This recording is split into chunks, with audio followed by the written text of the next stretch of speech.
The charm of Mystara is just when you thought you were out, it pulls you back in. How else do you explain the continued fan base for a setting whose last book was more than 25 years ago? One of the biggest draws for the setting was its huge collection of fantastic adventure modules, including the rather excellent Veiled Society, which introduced us to the most powerful families of Trollodaran society. That's our focus today, looking at the power brokers of Specularum and how their families control everything the Archduke does not.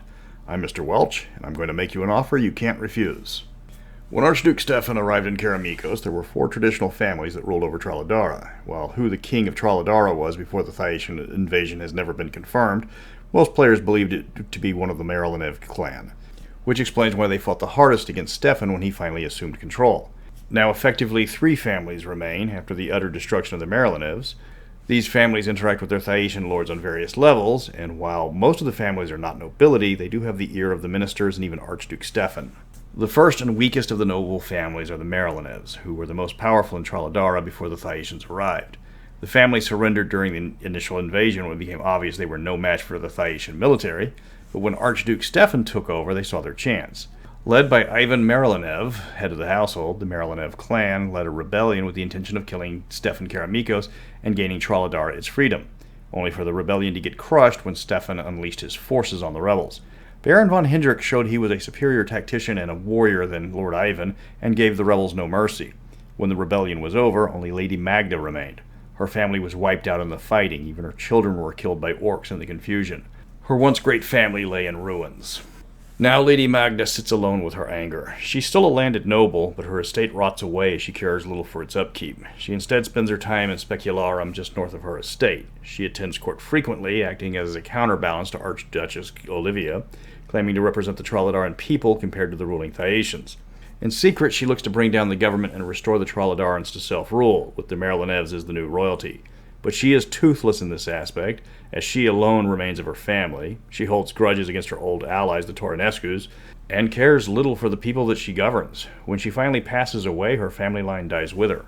The Torinescu family pushes for the improvement and advancement of the Trolodaran people as a whole. They were one of the most powerful families before the invasion, but unlike the Marilenevs, were smart enough to realize that armed conflict was not going to end in victory. While Christoph Torinescu promised support to the Marilenev revolt, instead their support was more of a moral variety. When the rebellion was ultimately crushed, the Torinescus were spared the Duke's wrath. While the family's power remained intact, years after the rebellion, the family patriarch died suddenly, leaving control of the family to his son Alexander instead of his more experienced brother Boris. The Torinescu family controls much of the mercantile business in Specularum. Most merchants pay them for protection, and the Thieves' Guild knows that Torinescu-influenced businesses are off limits. The family also has contacts within the government, especially with the Trolodaran bureaucrats that help run the day-to-day operations. They're on general friendly terms with the Thieves' Guild, who are frequently used as muscle for any merchants to get out of line. The family's biggest problem is its leadership. Alexander is not the smartest, something that he knows. His uncle is more streetwise, but rules by fear rather than loyalty. Everything the family has earned threatens to be lost because of the internal power struggle. The Radu family is in control of the docks, and has its hands involved in the money changers and other financial institutions. They are an old established family. Unlike the Torinescu or Marilenev, have no leadership issues at all, as Anton Radu is known for his leadership skills and his ruthlessness. People who cross the Radu family have a bad habit of disappearing. The Radu prefer to control economic businesses, including shipbuilders and import houses, and this gives them inordinate power in the city. Anton Radu is known by Archduke Stefan because of his influence inside the city, despite the two having never met. The secret of Radu's success is a criminal organization known as the Veiled Society. These purple-clad ruffians are the muscle behind Anton Radu. They burn down rival shops, assault and murder enemies of Anton, and are not above political assassination. They do their best to make non-humans feel unwelcome in Specularum, as well as Thracian visitors. While they haven't done anything as brazen as assault the Duke's family, everything below those people are considered a target. This has made the elimination of them a priority for Stefan, even if their ties to Radu is a closely guarded secret.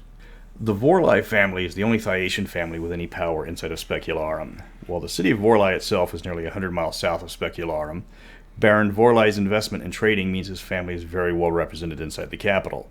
Philip Vorlai is of Thracian birth, and followed Archduke Stefan when he recruited nobles to accompany him to Karameikos. Vorlai began establishing his name by dealing with the Trolodarans as equals, something that endeared him to the locals and gave him large amounts of prestige in a short period of time. The Vorlai are largely free from the traditional Trolodaran influences. He pays no service to the Veiled Society and is in direct competition with Torinescu.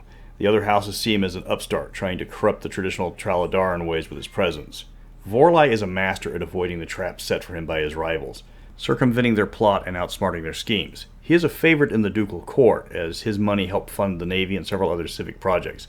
While he's considered one of the invaders by many Traladarans, his honesty and open-mindedness has earned him numerous allies among the commoners.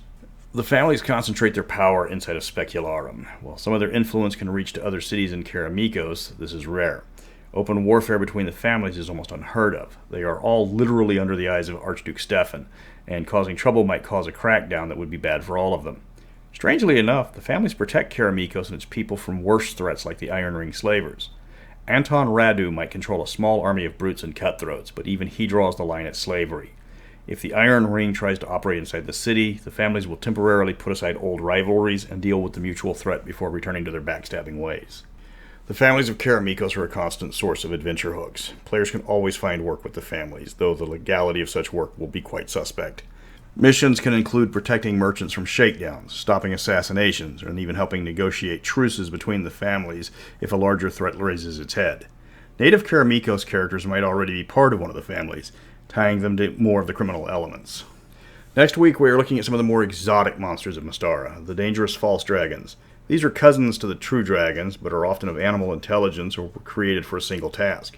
Often no less dangerous than true dragons, they're still worth a look. But until next week, try not to sleep with the fishes.